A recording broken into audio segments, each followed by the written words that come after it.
Et cette image bouleverse, car alors, la forêt n'est plus une somme d'arbres, elle devient un seul être, un géant endormi, dont chaque racine est une veine, dont chaque arbre est une cellule. Nous croyons traverser la forêt, mais en réalité, c'est elle qui nous traverse.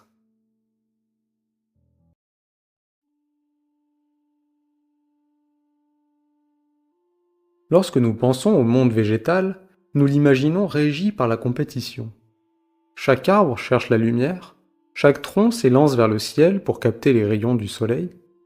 À la surface, tout semble lutte et rivalité. Mais sous la terre, c'est une toute autre histoire. Car ce réseau souterrain ne sert pas seulement à nourrir, il sert aussi à partager. Un grand arbre, solidement enraciné, peut envoyer une partie de son énergie vers un jeune plant, encore incapable de capter suffisamment de lumière. Un hêtre, vigoureux, peut transmettre des sucres à une pousse fragile, étouffée sous le couvert des grands.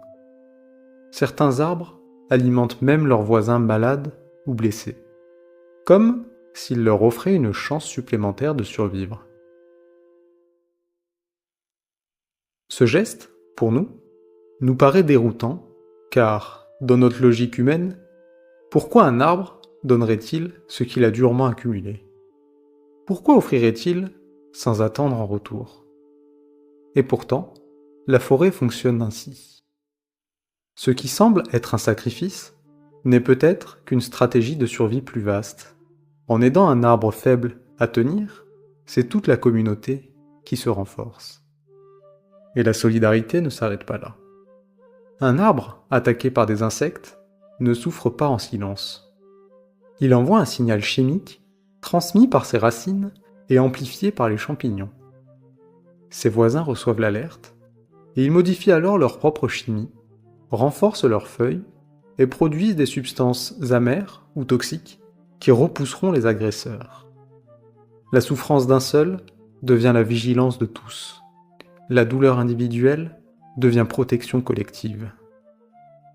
Alors, un doute s'insinue. Et si la forêt avait compris quelque chose que nous, humains, avons oublié? Nous nous pensons autonomes, indépendants, capables de vivre seuls,